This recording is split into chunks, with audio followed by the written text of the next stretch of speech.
A nossa mensagem de hoje está relacionada com o Livro dos Espíritos, né? Inicialmente, nós vamos verificar a questão 96, onde Kardec pergunta aos espíritos, né? São iguais os espíritos ou há entre eles qualquer hierarquia?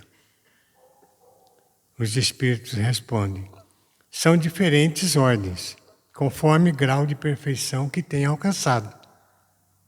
Conforme o seu grau de perfeição, ele vai estar num patamar, né? Na questão 97, as ordens ou graus de perfeição são em número determinado, quer dizer, há um número X de grau ou de classe, né? Os espíritos respondem: são ilimitados, porque não há entre elas linhas de demarcação, traçadas como barreiras, e podem ser classificadas, né, em 3 ordens. É o que nós vamos ver, é o nosso assunto de hoje, gente. É a escala espírita, as ordens e as classes, para a gente poder entender um pouquinho mais como que não é diferente, vamos, de nós aqui no planeta, porque aqui nós também temos uma hierarquia. Por exemplo, o militar, ele pega lá do brigadeiro, né, major, capitão, tudo tem uma hierarquia, né? No nosso trabalho, nós temos o chefe, temos o gerente, temos, né, o empregado, temos o elemento que faz a faxina. Então, em todos os lugares, né, na educação, nós temos o diretor, temos o coordenador, supervisor, professor. Então, pode verificar que nós temos, em todos os lugares que nós formos, há uma hierarquia. E para que isso possa permanecer, possa se firmar essa hierarquia, tem que ter disciplina, né? Então, na escala espírita, né, nós temos 3 ordens: a primeira ordem, a segunda ordem e a terceira ordem. Na primeira ordem, só tem uma classe, é a classe única, tá? Na segunda ordem, nós temos 4 classes: a quinta, a quarta, a terceira e a segunda classe. E na terceira ordem, nós temos 5 classes: a 10ª, 9ª, 8ª e a 7ª e a 6ª. São as classes. Então, essas são as divisões. Então, a gente vai tentar entender cada uma delas, como se as suas características, né, para a gente poder ter uma noção dessa hierarquia. Por exemplo, na primeira ordem nós temos os espíritos puros, né? São os que chegaram à perfeição. Eles não devem mais nada. Então eles estão, como dizer, está no céu, está junto com Deus, né? Eles não precisam reencarnar, não precisam mais nada. Então eles têm, não quer dizer assim também que eles não vão fazer nada, são ociosos, na monotonia. Não. Eles têm as suas ocupações. Na segunda ordem, nós temos os bons espíritos. São os seres em que o desejo do bem é o que predomina entre eles. E na terceira ordem, nós temos os espíritos imperfeitos, tá? Aqueles em que predominam a ignorância, o desejo do mal e todas as paixões más que lhe retardam o progresso. Então, nessa terceira ordem, são os espíritos imperfeitos, né? Essa classificação, ela pode, assim, desdobrar em nuances que variam ao infinito, tá? Essas que nós conhecemos. Mas existem caracteres bem definidos que permitem agrupar os espíritos de acordo com as suas tendências e aptidões. Então, o codificador, né, ele dividiu assim, essas ordens em 10 classes, né? Por exemplo, na terceira ordem, né? Na terceira ordem, são 5 classes, né? Então, nós vamos tentar definir as características de cada um, tá? Os espíritos, por exemplo, da terceira ordem, né, não compreende a Deus. A predominância da matéria sobre o espírito, a propensão para o mal, tá? Então, o que predomina nesses espíritos imperfeitos? Quer dizer, predomina a maior parte na questão da matéria, tá? E sofre o espírito uma propensão sempre para o mal, tá? A ignorância, né, é uma das características, o orgulho, o egoísmo, e conservam também a lembrança e a percepção da vida corpórea. Sofrem pelos males que padeceram em vida e pelos que ocasionaram a outro. E como sofrem por longo tempo, né, eles acham que sofrerão eternamente. E Deus permite que eles pensem assim, tá? Para que eles possam um dia acordar e se regenerar, tá? Mas não que é um castigo eterno. Ele só deixa para que eles pensem dessa maneira. Então, nessa terceira ordem, gente, na 10ª classe, que são 5 classes que estão nesta terceira ordem. Então, na 10ª classe, são os espíritos impuros, em que o mal é objeto de suas preocupações. A linguagem é grosseira e muito baixa as suas inclinações. Essas são as características da classe dos espíritos impuros. Tá? Sempre pensando no mal e a sua preocupação, linguagem segura, tudo é uma coisa grosseira. Dá para se perceber. Na 9ª classe, os espíritos levianos são... nós estamos falando da terceira ordem, tá? A 9ª classe, falamos da 10ª, da 9ª. Os espíritos levianos. São seres ignorantes e inconsequentes, mais maliciosos que mal, cuja linguagem é alegre e irônica e superficial. Isso aí se traduz muito nos duendes, gnomos, diabretes, né? São esses espíritos levianos. Brincalhões, né? Também. Na 8ª classe, são os espíritos pseudo-sábios. Aqueles que se acham que sabem muito, mas não sabem nada. Né? Então, são os espíritos que eles possuem algum conhecimento, mas que julgam saber, né, mais do que sabem. Com linguagem de caráter sério e que, todavia, mistura verdade com suas paixões e preconceitos. Esses são os espíritos pseudo-sábios. Tá? Na 7ª classe, ainda da terceira ordem, né? Seria a última, né? São os espíritos neutros. Sabe aquele que fica em cima do muro, que ele não vem para cá e nem para lá? É aqueles espíritos neutros. Nem bastante. Eles fazem o bem para serem, né, eles nem bastante bem para fazerem o bem e nem bastante mal para fazer o mal. É aquele que fica para lá e para cá. Pende para um lado e para o outro. E apegam as coisas deste mundo, cujas grosseiras alegrias sente saudade. Então eles sentem muita saudade das brincadeiras que eles fazem, tudo, mas nem para lá e nem para cá, nem é mal e nem é bom. Não consegue fazer. Na 6ª classe, né, seria o último dessa ordem, são os espíritos batedores e perturbadores. Acho que muita gente já viu falar disso, né? Quando houve uma batida lá dentro de casa, não sabe de onde veio, né? É panela caindo, né? Já aconteceu isso que eu percebi uma vez, que morava no Paraná, que eu estava dormindo, de repente a cozinha caiu tudo, assim, caiu tudo, né? Aí a gente ficou debaixo da coberta lá, morrendo de medo, né?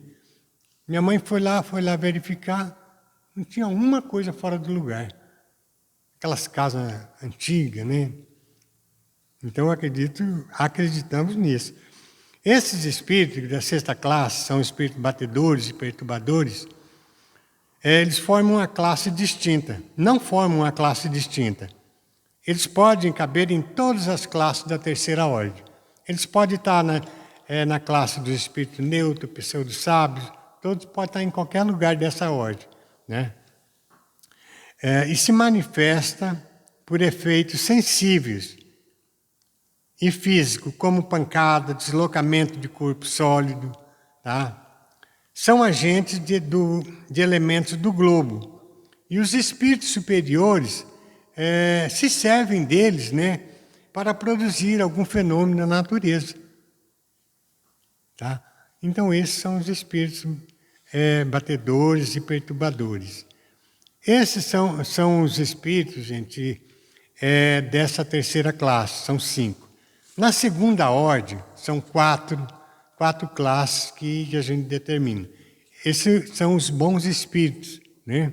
A segunda ordem está classificada como os bons espíritos. Os bons espíritos, a característica deles é o desejo do bem.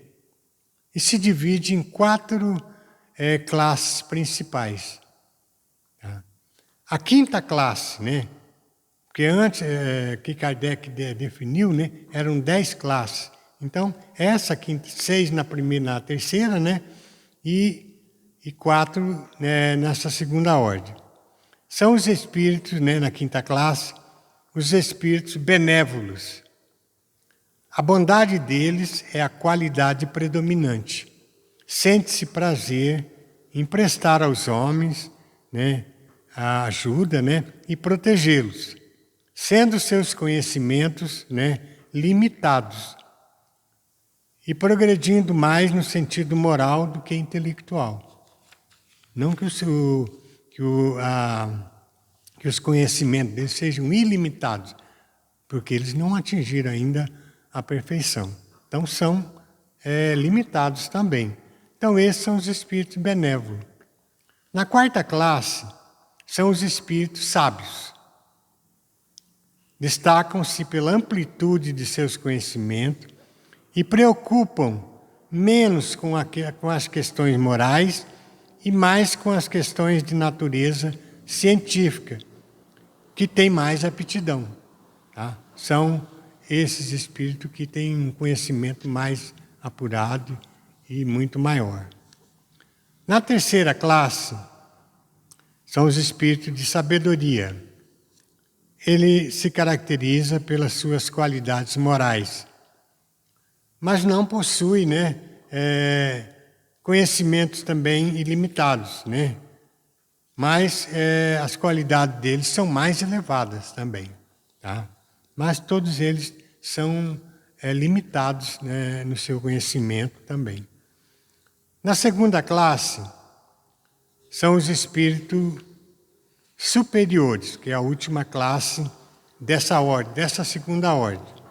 Os espíritos superiores, esses espíritos reúnem ciência, sabedoria e bondade, de linguagem benevolente, muito digna e elevada. Quando, por exceção, encarnam na Terra, é para cumprir missão de progresso, nos oferecendo o tipo de perfeição que a humanidade pode aspirar neste mundo. Então eles encarnam, quando acontece de eles encarnar, eles vêm com uma missão determinada para nos ajudar a encontrar o nosso caminho. Por último, gente, nós temos aqui o da primeira ordem. É o que a gente almeja, né? E gostaria de chegar lá um dia. É os espíritos puros. Eles só têm uma classe, é a classe única. Tá? As características gerais, eles não têm nenhuma influência na matéria, com a matéria. Por isso que eles são chamados de espíritos puros. A superioridade intelectual e moral é absoluta com relação aos espíritos de outras ordens. Eles estão bem no patamar, lá em cima, em relação aos outros espíritos de outras ordens. Tá? Esses espíritos de primeira classe, que são os espíritos puros, é uma classe única. Eles compõem esta classe porque percorreram todos os graus da escala. De toda essa escala espírita, eles já percorreram tudo aquilo ali. E se despojaram já de qualquer resquício da matéria, né? De todas as impurezas, né, da matéria, e alcançou a perfeição, né, suscetível à criatura. Então, ele não tem mais nada para ter, ele não precisa mais, ele não tem mais que sofrer provas, expiações, não precisa mais disso. Como nós temos que reencarnar uma vez, outra vez, 100 anos, um século, estamos reencarnando. Eles já atingiram essa perfeição. Então, eles não precisam mais sofrer reencarnações em corpos perecíveis, realizando assim a vida eterna ao lado de Deus.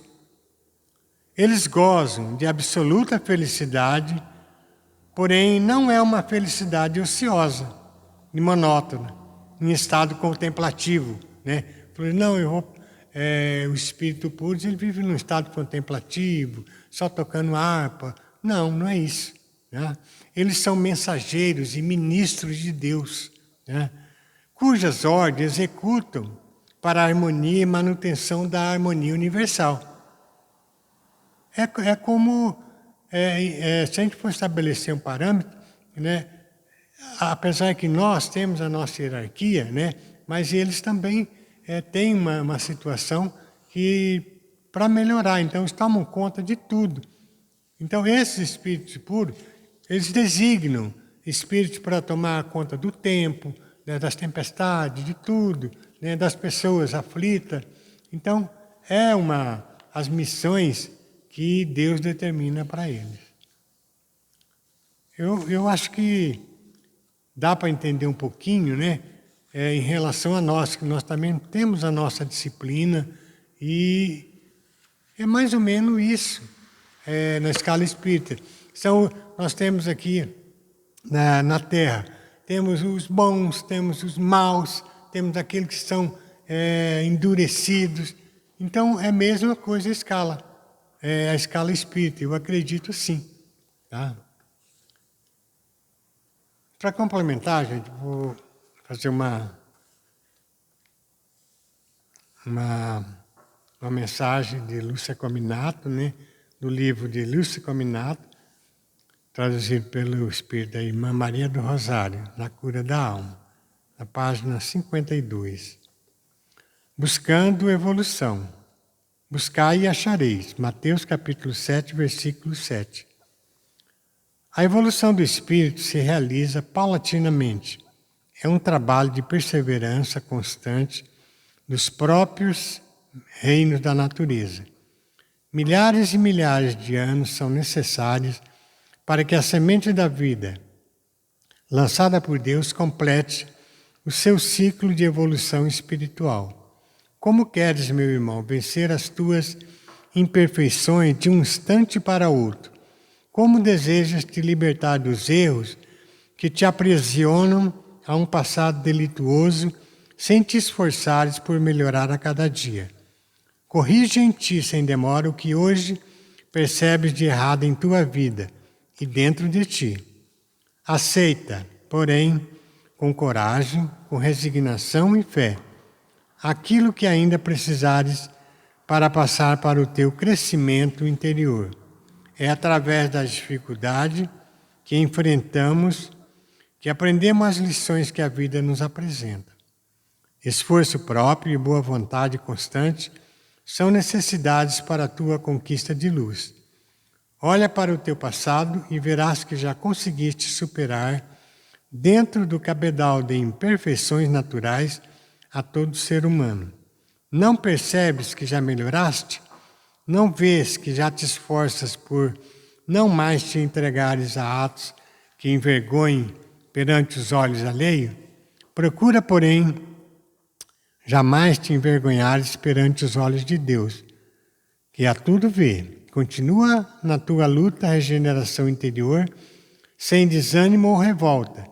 Quando perceberes que ainda muito te falta para alcançar a meta que te propões atingir, a luta é árdua, problemas, dores ou dificuldades de toda espécie podem surgir a todo instante, bloqueando-te os lances que aparentemente consigas superar.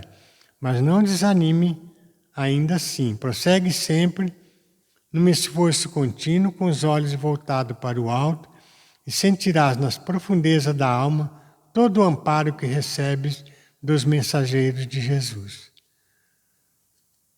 Gente, nós erramos todos os dias. Erramos, acertamos, continuamos errando, mas não podemos desanimar. É por isso que nós estamos aqui nesse planeta de provas e expiações. Nós temos que tentar melhorar a cada dia, procurando evoluir a cada dia que passa. Se erramos hoje, amanhã vamos acertar e não vamos errar. Mas hoje, amanhã não vamos errar mais esse mesmo erro. É assim que vamos conseguir encontrar o nosso caminho. Um caminho de luta, de muitas encarnações talvez, mas nós conseguimos atingir o nosso objetivo. Se tivermos fé, não desanimarmos e com resignação conseguiremos chegar a um bom termo e a nossa evolução e aos poucos fazer a nossa reforma íntima. Tá? É o que nós nos propomos, né, a cada dia que passa. Muito obrigado, que Deus os proteja.